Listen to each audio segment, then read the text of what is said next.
Hi guys, it's actually watching a weather forecast on February 25th, 2023. So again, today we're going through the models on weathercentral.d for the weather for the end of February and into the first few weeks of March. Of course, the main interest of the weather at the moment are the effects of the SSW that we saw earlier in February.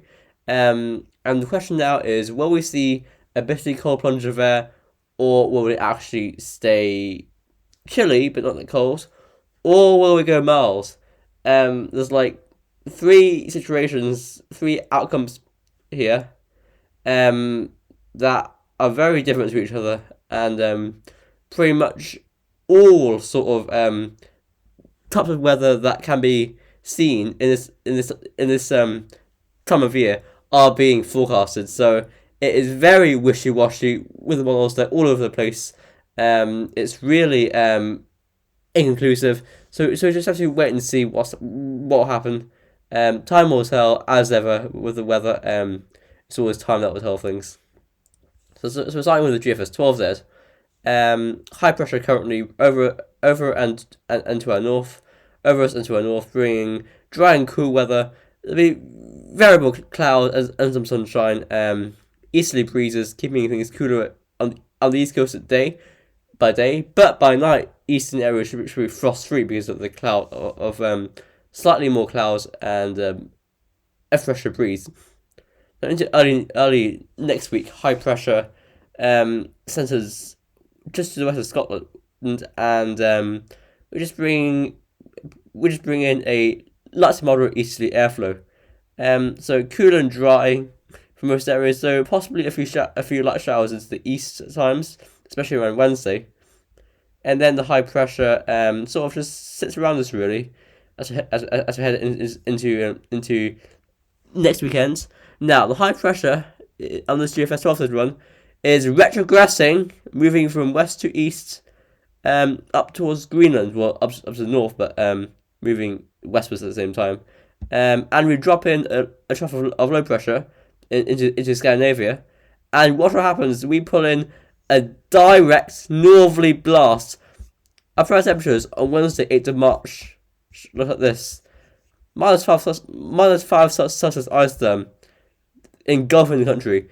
-10 Celsius ice therm into the northeastern quarter of the country, and then -15 Celsius ice therm heading south of the Faroe Islands.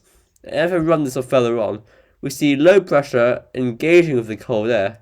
So what this looks like by Thursday, March 9th, we look at this: -10 Celsius ice therm getting down as far as like Waterford to the Waterford to Limerick line, so very far south, and that engulfs the country for a time before easing off. But still, we're engulfed in that bitterly cold air mass, and more cold air just comes southwards, and with low pressure around, that would be a snowmaker. So this GFS 12 run goes really, really cold for early March, really, really cold.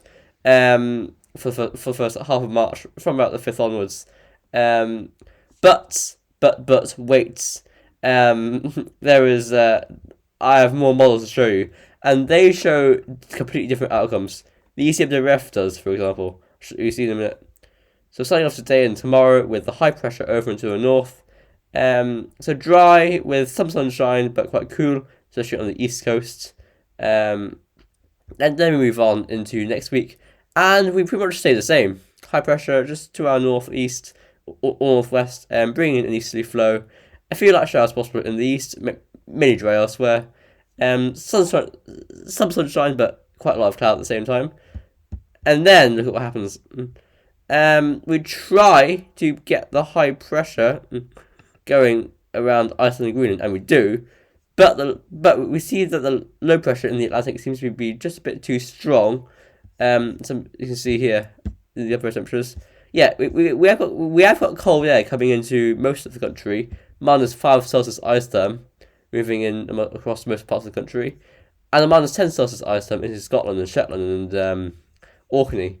But what happens? The mild air from the Atlantic sort of pushes it away, pushes the colder away. So by the end of the ECM run, the 0 Celsius isotherm is bathing the country, while the +5 Celsius isotherm is moving into the south, and the -5 Celsius isotherm is retreating from Orkney and Shetland, while the -10 Celsius isotherm is barely clinging onto Shetland. So this is what the pressure looks like.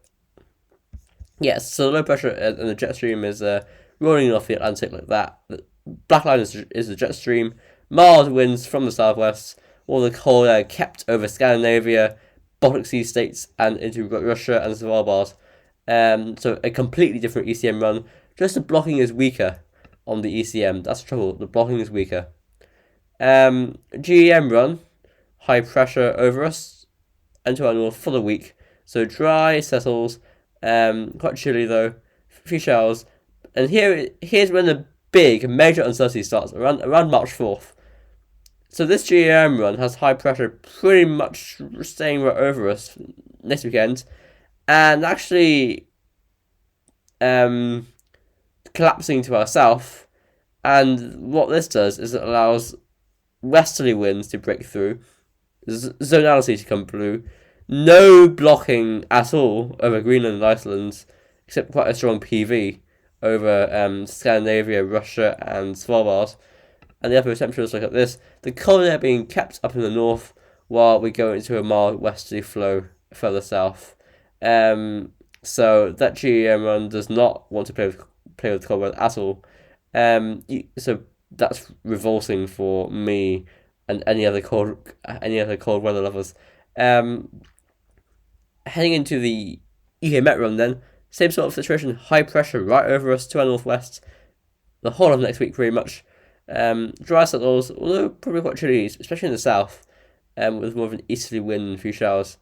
And then as far as we can get to, which is Saturday, March 4th, high pressure over Iceland, and we're bringing in a light northeasterly winds. Now, look at this, right? We got the 0 Celsius isotherm, like, engulfing all parts of the country except for the very north of the country. And we have the -5 Celsius isotherm, not far away from it at all, over the Midlands of England, and a -10 Celsius isotherm into Scotland. So that is a very sharp temperature contrast. All you need to do is get a strong northerly wind, and this cold air would shoot out of the Arctic, like a bullet, really. It's there. It wants to come. It wants to come. Icon run. So a high pressure sitting over us for the week, so on, so on. So this is pretty much straightforward. And the arpege run, straightforwardly high pressure dominated as far as we can go. And actually, on Thursday, March 2nd, we put in a bit of quite a long fetch easterly wind, but the air is originating from like the Balkans, so it's not really cold by any means. So that's our update done for today. I hope you enjoyed the video. So as I said, these models are showing completely different scenarios.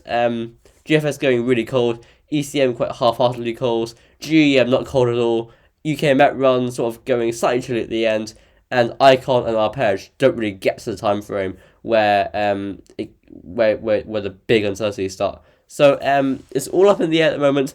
We can't put any money on anything. It's just too early to say. These models aren't behaving too well. They aren't doing their best in, predicting what's going to happen. But it's expected with this sort of events. With an SSW, there's always uncertainty in the models, so can't really blame them. Anyway, a lot on our plates at the moment, weather-wise. So please keep an eye out on the forecast, keep an eye out on the videos, and I'll update you on everything that's happening. So for now, I hope you enjoyed the video, and I'll see you tomorrow. Bye for now.